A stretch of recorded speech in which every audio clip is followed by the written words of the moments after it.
Big 12 Radio, this is Big 12 Today, presented by Modelo, heard on TuneIn, watched on Big 12 Studios. We are so pleased to be joined right now by Evan Miyakawa, evanmiya.com, one of the best. Evan, good morning, how are you? Glad to be here, guys. It is March. I'm so pumped. We've got several of the best weeks of sports ahead of us, so I'm excited to get into it. Yeah, me too, and just keep killing it, man. You're doing such great work, you know that, but adding the podcast this year, I've really enjoyed listening. I'm sure it's been fun to shoot and film it. So just want to let our audience know they've got to check out the Evan Miyakawa podcast. You got great guests, great insight, great knowledge. It's a lot of fun. Oh, I really appreciate that. And yeah, it's been a lot of fun. This has been something I've wanted to do for years. And so getting to have more of a regular forum to talk about college basketball and all this stuff has been really cool. Yeah, like everything you do, it's just done first class, as good as you could possibly do it. So well done, my friend. Okay, I just want to start with I'm going to pick your brain a little bit. Like, what's top of mind for you right now? You've had a lot of stuff lately on the kill shot. I want to get into that with you too. Underseeded teams. So I just want to get out in front of, like, what's the next big thing you're dissecting when it comes to your analytics? Oh my goodness. There's never just one thing. If you know me, there's always more things coming. I really think this is the time of year when so much of the season has been about, okay, which teams are going to emerge in the sport? That's part of what's so fun about college sports, is that we go into a year and we don't really know who the best teams will be. We have guesses at it. Now we're at a point in the calendar, it's early March, we kind of know who those teams are. And right now, if you look at the team ratings on my site, which are predicting team strength going forward, there's really 4 teams that have separated themselves from the rest of the pack. It's Michigan, Duke, Arizona, and Florida. And right now, I don't really see that likely changing by the time we get to Selection Sunday. And so I think one of those 4 teams is, I would take those 4 over the field at this point to win the national title. So to me, I'm almost more interested now in starting to look at who are the teams that are going to be more in the 4 to 8 seed range, who could make a Sweet 16 or be a dark horse to make an Elite 8 or a Final Four, or who are the teams who can be potentially upset picks to be a Cinderella in the tournament, win a game or two, and be stronger than their seed line. So my attention is starting to shift a little bit more that direction, if that makes sense. Yeah, no, it makes tons of sense. Okay, so have you identified some of those teams? Yeah, so I think if we're looking kind of in that middle seed range, some of the teams that I'm monitoring right now is potentially being a lot stronger than what we would typically seed for their seed line based on what their resume is. And oftentimes these are teams that basically the predictive metrics like a lot more than what they've actually done on their resume. So some of those teams, again, we don't know exactly which seed lines they'll end up, but some of those teams I'm eyeing will be, first of all, Florida is there's a chance they don't get a 1 seed, and if they're not a 1 seed, they would be one of the strongest 2 seeds that we've ever seen. But if we go further down the list, teams like Gonzaga, Kansas, depending on if they're full strength or not, has the ability to be way better than their seed. I'm looking at teams like, going down further down the list, like Ohio State. If Ohio State makes the tournament, they have been very rocky this season. They have a really, really good team, and I think they have struggled to find the consistency that they've wanted this year. But they just had a big weekend win on the road or at home against Purdue that it's kind of put them in the tournament field. Right now, I have Ohio State rated as a top 25 team in the country. Wow. So if they were to get in as a 11 seed, a 10 seed, they will be much stronger than that, and I think that they could be a fun pick to pick as a team that could have an upset in their first round and then cause problems for a second round matchup against a 2 or 3 seed. So that's another team that I'm eyeing that's kind of in that area. Wow, and Ohio State over in Big 12 country here, we've been talking all the smack we possibly can because we want Cincinnati and we want as many bids as we could possibly get. So we've been looking at Ohio State's resume and saying, trying to poo-poo it. So that's an interesting insight. And Cincinnati falls in this category too. I didn't even consider them because right now they still wouldn't be in the tournament picture, but the momentum that they are carrying right now, they're right around Ohio State's strength level. They're a top 30 team right now, according to my site. And that's a team that if we're looking at their resume quality right now, where would I have them currently? They would be resume-wise still 2 games out of the field. So they still have a lot of work to do. They'd have to go on a tear in the Big 12 tournament to really pad the resume more. But this is a team that has been completely different than the beginning of the season. And so if Cincinnati can make the tournament, I'm absolutely cheering for this. I am all on board. because they have a really good roster. They've massively underwhelmed this season. And this is the type of team that we often see in March Madness who ends up being the big storyline of a team that had a good roster, had a lot of high expectations coming into the season, massively underperformed, ends up getting into the tournament, and is seeded much worse than the strength of their team. Often teams kind of revert to preseason expectations, and Cincinnati absolutely would qualify as one of those teams if they can get in, but that's a big if. Yeah, and I'll say, so Cincinnati closes with TCU at TCU, which would be a quad one win, and then their last win was quad one, so they, the 2-10 quad one record was not great, and if they add these two at the end of the year, they'd be 4-10, which is significantly better. I mean, do you think that'd be enough, or do you think they'd still have to make some noise in the Big 12 tournament? I still think they would need more. The saving grace right now is their predictive metrics are way better than their resume metrics. So if the committee, oftentimes the resume stuff is what's most important for getting in the field. And I think that's what's hurting them still in this case is they are much better than their resume at this point. That's very, very clear with some of the wins that they've pulled off in the last month. But if we're talking purely about who deserves to get in the tournament based on what they've done on their schedule record-wise, they're still 17-13, and this is a team that should be maybe 21-9 or something like that based on how good they are. So in that sense, they still need to probably win at least 2 games in the Big 12 tournament to have a chance, in my opinion, but we'll see what happens. Yeah. Talking with Evan Miyakawa here, evanmiya.com. You mentioned Kansas earlier, and listening to the podcast, you've kind of brought up Kansas as a team to look for a lot. And as a Kansas fan, I feel like, and maybe Texas Tech's in the same category too, but Kansas certainly, is it almost like it's hard to look at their season-long trends, because they've had sort of 2 seasons within the same season and maybe 2 teams within the same season? Like, how do you judge output based on what this team looks like moving forward? Because it's like they've had 2 teams that have now finally come together to form one team. So can we really look at their season-long metrics that way? I think you still can, and part of here's my kind of big picture with Kansas.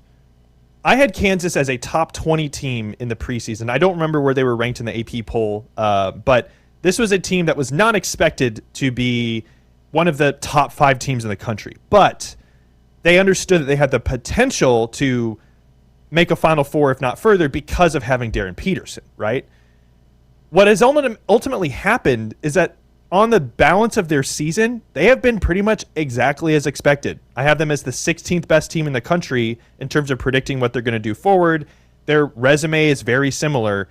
If Darren Peterson had consistently played this whole year like A.J. DeBonta has at BYU, and Kansas had put up the exact same results, I don't think we would be really disappointed with this team. Yeah. I think we would just be saying this is a team that, has a really good freshman and has some other good players. We were never expecting them to be a top 5 team in the country, but they absolutely, because of Darren Peterson and Bill Self, they have the ability to cause some noise in March.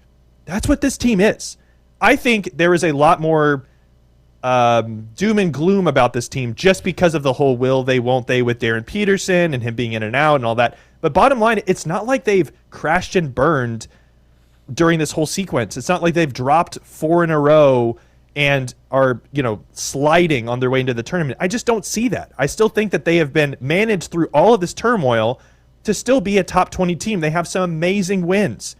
And so with all that being said, they're still a team you have to think about as having Final Four potential.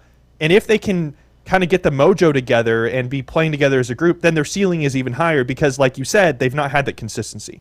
So I'm not really scared off by them in the sense of, I'm completely out. This is about what we expected, and I think they've managed it well despite some of the crazy circumstances. Yeah, that's such a good point. I want to highlight that.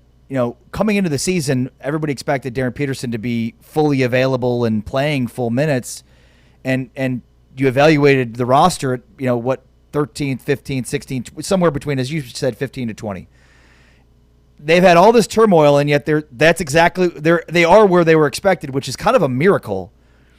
And I'll say from a positive standpoint, even in the Arizona State loss, the second half, it feels like they're coming together as one team now because we're not talking about Peterson's minutes right now anymore. That narrative has gone away. So now it feels like he's fully ingratiated in the roster at the right time. So now they're figuring out how to play with each other in a way that they weren't able to the rest of the season. And so I think they're almost taking some lumps here, lost to Arizona State at Arizona State, simply by going through these things that they've needed to go through across the entire season. It might be too late to form that chemistry and continuity, but I think that's part of what they're going through right now, because Peterson's minutes are no longer a narrative right now that matters, because they haven't really been, for the last couple of weeks, a thing. Yeah, and I think, too, what was I going to say here? The thing with Darren, the national media is part of the problem. And I can even blame myself for this partly, because talking about Darren Peterson and what's really going on behind the scenes, and does he really want to play, and all this stuff, it grabs attention, it grabs headlines. It's a very interesting storyline. It's been one of the most interesting storylines in college basketball, arguably the biggest one outside of who's going to win the title and that sort of thing.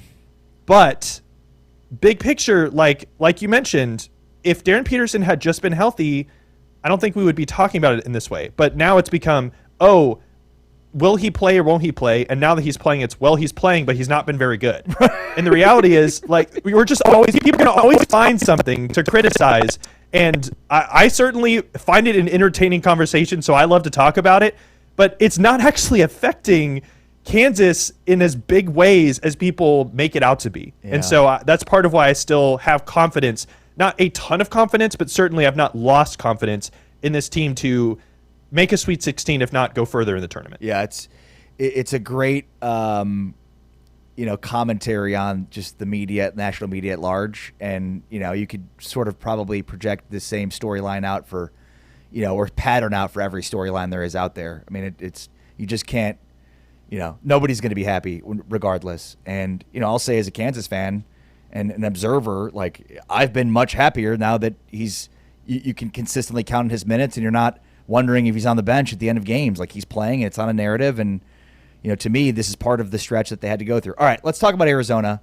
I believe on your most recent podcast that I listened to, you kind of isolated Michigan and Duke as the far away two best teams in the country.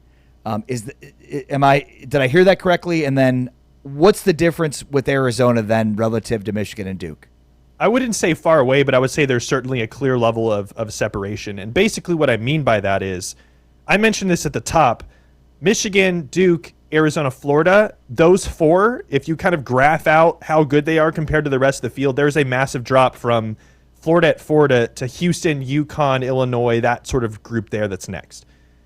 Within that group, though, there is another kind of clear tier gap, and that's Michigan and Duke, and then Arizona and Florida. And I fully believe that this Arizona team is good enough to win a national title and may realistically win one. I feel like where Arizona is right now is sort of similar to where we saw Florida coming into the into March Madness last season, where coming into the tournament, Duke was one of the greatest teams, most talented teams we've ever seen. Auburn had one of the greatest seasons that we've ever experienced in the best conference that the SEC had ever had. And then you had Houston, who ended up making a title game. And then you had Florida as the last 4 seed, but was riding a lot of momentum, and everyone who watched this team saw how talented they were. Florida came into that tournament as the 3rd or 4th most likely team to win the whole thing, but still with very good chances. And that's how I see Arizona this year. If you put this Arizona group in a different year, there's a very good chance they are far and away the best team in the country, and everyone kind of agrees on that. The reality is we have Arizona, we have Michigan, we have Duke. They have all been juggernauts this year. And just the way that I do my predictive team analytics and all the factors that look into it, right now, if I were putting Arizona versus Duke on a neutral court, Duke would be favored by a couple points. But that doesn't mean that Duke is way better than Arizona. It just means that they're just a little bit more likely. There's a bit of a tier gap there. But I still really think this Arizona group is as good about as any team in the country. They're certainly the most consistent of all of those teams in that top 4. Of their performances are never waver from game to game. They're super upset proof. They hardly have any holes. So in that sense, there is. I put Michigan and Duke as my top 2 teams as most likely to cut down the nets, but Arizona still certainly could do that. Would not be surprised in the slightest. All right, last thing would be on Texas Tech, and they 3-0 to start without JT Toppin, and I thought, it's not a bad loss losing to TCU. Now, it is at home, but TCU is surging right now and playing really good basketball, so I didn't look at that loss as bad. But how do you evaluate, Texas Tech? I know that immediately after the Toppin injury, you kind of slid them down, as most people would reasonably. How have they played relative to your expectations, and is this sustainable in the tournament? Obviously, the TCU loss is a slip-up, but when you take body of work, what they've done since Toppin's injury, I have been incredibly impressed. And what you're referring to is, on my site, I have injury-adjusted team ratings that when JT Toppin got hurt from the year, I'm not just assuming Texas Tech is still going to be just as good without him as with him. That would be insane, because JT Toppin is one of the best players in the country. He was arguably the best player on this team, and in addition, this team does not have the depth that a lot of these other title-contending teams do. So the players who are going to have to step up in his absence there's a big skill drop there. It just is. So with that being said, Texas Tech dropped from being a top 15 team to about 40th in terms of how good they were supposed to be going forward when Toppin got hurt. They have blown that out of the water. I mean, the wins that they have, the TCU loss notwithstanding, have shown that this team is probably not as good without Toppin, but a lot closer to it than we thought. So now they're up to 22nd in the country, and that's kind of where I see them as. I think this team is good enough to make a Sweet 16. They're a very volatile team, and I think we've seen that most of the season. They have the ability to knock off anyone in the country on a good night. They have the ability to put up some clunkers, and that's a weakness that they have that a lot of these other teams that are more in the top 10 don't have. But I think Christian Anderson has been a star all year, and now that the mantle is fully on him, he's showcasing that he can handle that he can lead this team, that he's one of the best point guards in the country, a borderline All-American at this point. So I love watching this team play. Do I have confidence in them to make a Final Four? Probably not, but I wouldn't be surprised if they did that, because this team has an ability to play and battle through adversity and overcome and get results that they should not be achieving based on the circumstances that they're put in with injuries and foul trouble and some of these different key wins that they've had this season. It's been super impressive. So I really, really want this team to succeed. I think Grant McCaslin is awesome. And so I think that they're going to cause some noise in March for sure. Great stuff, as always, from Evan Miya, evanmiya.com, Evan Miyakawa. So much fun to visit with you. We appreciate your time. We know, obviously, this time of year you're crazy busy, so thanks for taking some time to join us on the show today. Appreciate you very much. Yeah, glad to be here. Thank you. Evan Miyakawa, Dr. Evan Miyakawa, one of the best when it comes to analyzing the sport of basketball. Go check out his podcast, the Evan Miyakawa Podcast. It's great stuff, great insight, phenomenal guests, and just really interesting way to look at basketball, right? Like, we can definitely get bogged down with analytics and numbers, and I think the kill shots one we talked a ton about, which is 10-point runs or 10-point not allowing 10-point runs. Arizona has been phenomenal at not allowing 10-point runs. Iowa State, meanwhile, for an elite team, has been surprisingly, in an elite defense, has been surprisingly on the rough end of a lot of 10-0 runs that you just wouldn't expect. So that's one of Evan's statistics, and they're just fun to look at and get a different sense of the sport. I think one of the things about college basketball that's so interesting is, and you get these this time of year, which is no Final Four team ever, or within the last 20 years, no national championship has done this or been here. So, like, people are constantly looking for tells based on statistics in years past that give you a sense of how to pick your bracket. Like, at the end of the day, that's what that's about. And so it's such a unique sport in that it has those like very specific guidelines that we're trying to follow in order to find national champions, because it's such a sport that's conducive to filling up brackets. And so, like, you just have all of these. And so analytics plays such a key role in the sport, more so than other sports, because I think it helps people decipher who they want to pick for their Final Four national championship. And it's great because it's such an inexact science, as all sciences are, but certainly in math sciences. Such an inexact science insofar as, there's always exceptions to the rule. And, even in a world where NIL dictates a lot of these rosters year in and year out, we still will see, things that you've never seen before, and teams losing despite analytics that say otherwise. And so I love to have a bunch of different numbers to look at and interesting ways to check out the game, and that's what Evan does at Evan Miyakawa and evanmiya.com. All right, I'm Ari Tepkin. This is Big 12 Today, presented by Modelo. We get into the day 2 of the women's tournament. Huge day ahead. That's on the way in the final whistle. It's Big 12 Today, presented by Modelo, heard on TuneIn, watched on Big 12 Studios.